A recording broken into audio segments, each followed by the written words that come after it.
In this lesson, we're going to talk about supplier plotting. We'll teach you how it can impact the procurement process and how companies and organizations can take advantage of their knowledge in supplier plotting. Once you're done with this lesson, you should have a clear definition of how plotting works and how you can plot your own product groups and suppliers to create an effective personal procurement plan. Purchasers often hold the view that their profession is mainly a practical job and therefore should be based on experience. When browsing through the literature on the subject of purchasing and procurement, anyone will find the possible harvest meager compared to the vast amount on subjects like marketing and sales. It is difficult to point the finger at the reason for this result. Perhaps it's the fact that purchasing has just recently come out of the backroom into the boardroom. Not long ago, procurement was often considered to be a simple job. Present purchasing is more and more seen as a strategic tool, and the actual placing of an order is just a result derived from the original overall company strategy. The last action is simple and could be done by almost anyone. The first activity demands a good insights into all the aspects involved in the markets around the organization. This change is also pushed by the fact that more and more companies are reconsidering what will be part of their core business and what could be outsourced to third parties. Areas with low wages lure production away from the traditional industrial countries, and this outsourcing strongly increases the volume of purchasing. Currently, more value is added by suppliers than ever before, and this trend shows no tendency of slowing down.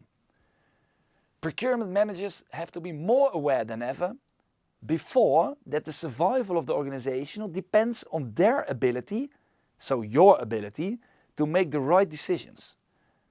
Experience will still be in demand, but a good theoretical basis is also needed to succeed. Otherwise, all knowledge could disappear in companies with the departure of a single procurement manager. Kraljic article, Purchasing Must Become Supply Management, was published in the Harvard Business Review in 1983. Since then, this model has been around and has become one of the cornerstones of modern-day procurement theory. The power of the model is its simplicity.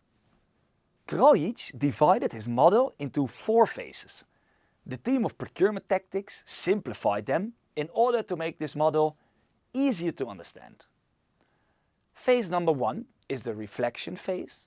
Phase number 2, you do the analysis to determine your bargaining position. Phase number 3 is plotting to identify your opportunities. And in phase 4, you think of your action plan, what to do. For this lesson, we will use the same route. Kraljic states that new strategies for purchasing could emerge if questions are answered like: does my company use all possibilities for combined purchasing by all departments and divisions? Could anticipated disturbances and bottlenecks in supply be avoided? And what level of risk is acceptable for us? What's the best balance between costs and flexibility when considering procurement decisions? How could cooperation with suppliers or even competitors strengthen long-term relationships with suppliers, or could these shared sources be better capitalized?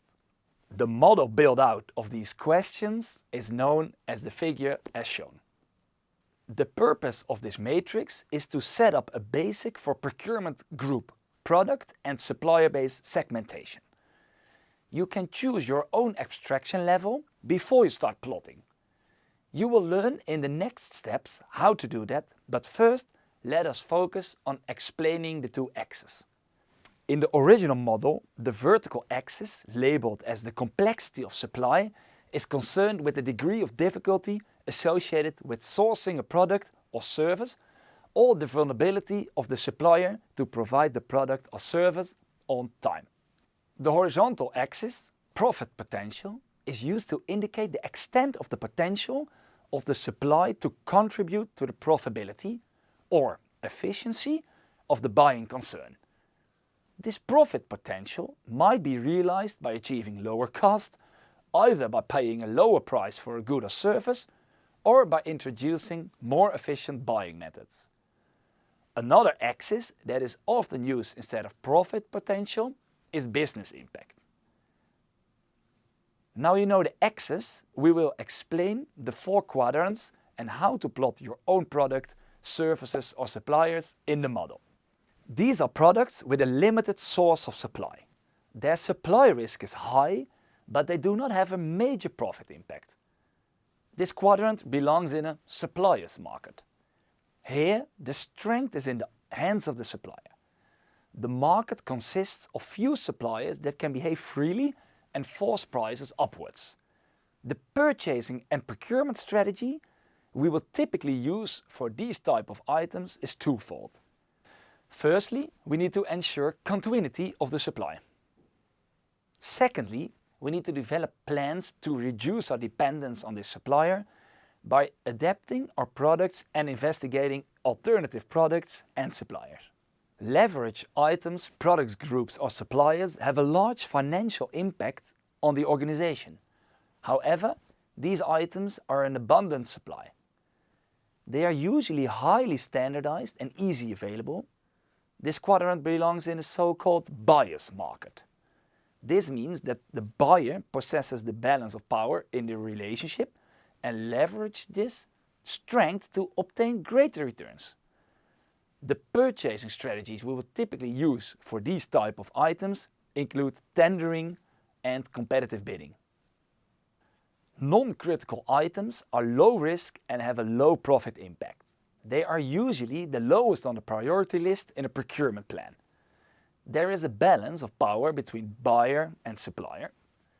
These items cause the least problems for procurement managers because they can be purchased in different varieties and from different suppliers. By increasing the product standardization, much time and money can be saved.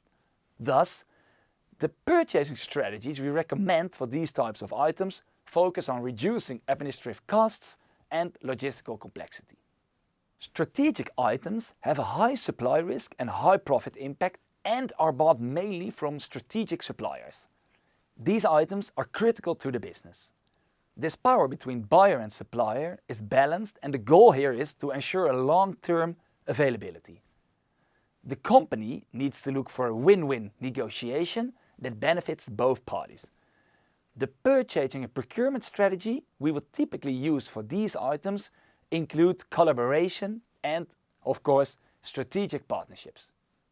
In this table, we can find the different purchasing strategies per quadrant.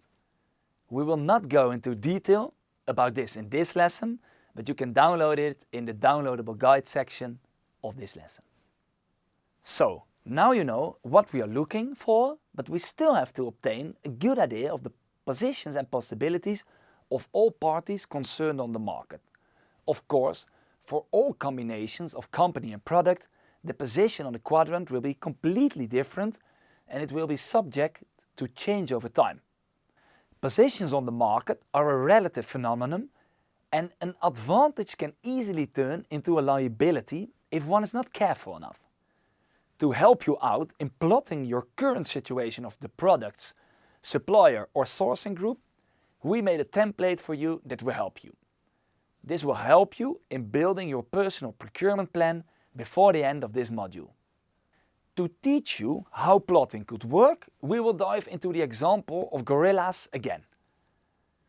Although Gorillas is aiming to drive their growth via all the possible groceries that households need, one of their current main sales drivers nowadays is the snacks and drink category. Before plotting, you should always ask yourself, what is a logical clustering to plot my product group, my suppliers or my category?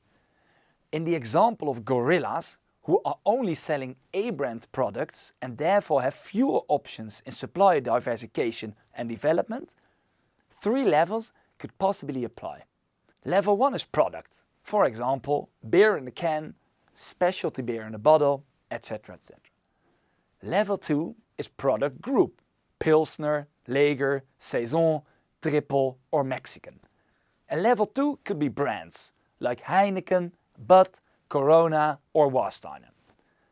Another level could of course be suppliers. Just we have Heineken, we have AB InBev, we have Carlsberg and we have Duvel.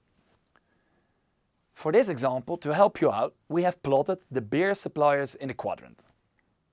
Since Heineken is a huge player on the market of beer and by far the biggest supplier of gorillas, they are plotted in the strategic quadrant in the current situation.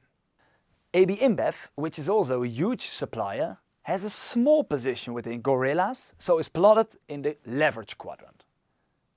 Carlsberg is plotted within the non-critical. Sales, margin and supply risk are low. Duvel, a relatively small beer brand out of the Belgian market, is relatively small compared with the three others mentioned earlier and has only limited volumes year over year available. It's not critical to the business of gorillas and is therefore plotted in the bottleneck. An important disclaimer to this example is the fact that the procurement manager of gorillas will always have limited power towards the branded supplier versus the power he or she will have when they list multiple own brand beers. When there is a choice out of 100 suppliers who will be brewing the gorillas own brand beers, that real power of suppliers could be achieved. The consumer will buy the beers and procurement can switch suppliers every year or so to make sure to guarantee best price and quality. After plotting your current situation, you have to ask yourself the question, which procurement strategy to use in which quadrant? To answer this question, we could make use of the matrix as given here. It depicts the possible situations of the power position of the supplier compared with the power of the procurement manager. Once you discovered that your own company possesses a dominant position on the market and that in comparison the position of a selling party is relatively weak, a reasonable, aggressive approach is advisable. In this way, you can exploit its good position on the market. In this situation, a procurement manager should be able to achieve a positive contribution by aiming for low prices and favorable contracts.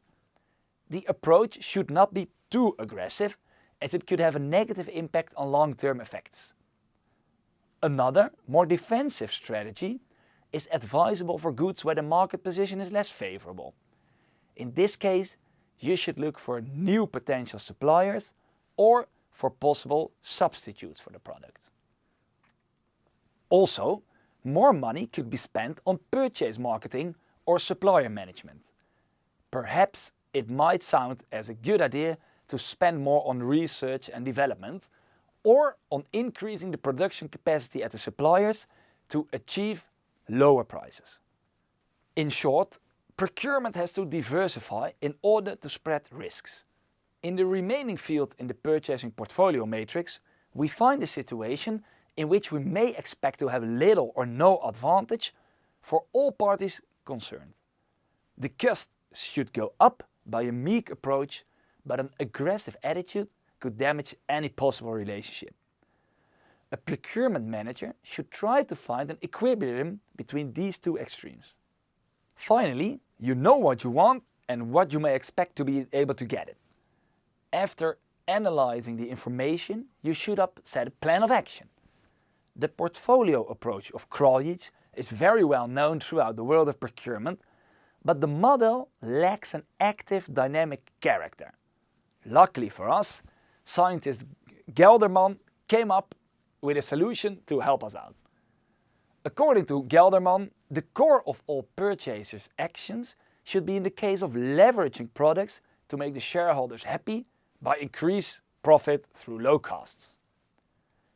Instruments could be found in reverse actions. For routine products, profit is to be made through reducing handling connected with purchasing. Little or no honor is found with these goods, so try to do it with fewer people. The instrument in this case are, for instance, e-procurement and e-ordering. In the case of strategic articles, Kraljic proposes a partnership with a supplier. Easier said than done. Most of the attempts to set up these schemes will fail. Relationships in purchasing have a lot in common with human relationships. Trust is often the stumbling stone to building something lasting. Still, partnership is the key to success in this segment of the model.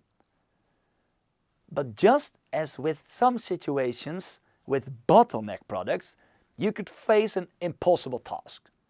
Some aspects go beyond your control and you could be too small to change them. In this case, the only thing you can do is to accept your fate and hope for a brighter future. To complete the desired situation in the supplier plotting, you will have to add the intended movement of the suppliers within the model. For gorillas, it could be a smart strategy to decrease dependency from Heineken, grow with AB InBev to counter Heineken, accept the status quo with Carlsberg, and add another specialty brand to the assortment to get less dependent on Duvel in the end. To help you out in plotting your desired situation of SKU, supplier or sourcing group, the team at Procurement Tactics made a template for you that will help you out. So there you have it, the keys to plotting a supplier and forming an action plan based on the plotting. Of course, the matrix needs to be reviewed frequently due to year-over-year supply-based changes. Please have in mind that Supplier can also make a segmentation analysis on their customers. Despite its age, even today, the Kraljic matrix is one of the most powerful segmentation tools used across various industries and companies. In this lesson, you've learned what the Kraljic matrix is and how to use it to your advantage. You learned about the process and the phase of supplier plotting. You learned which questions to ask yourself before the plotting. Next, you started plotting yourself. Finally, you learned what to do in order to get the desired results. Now it's time to conclude your final procurement performance plan yourself.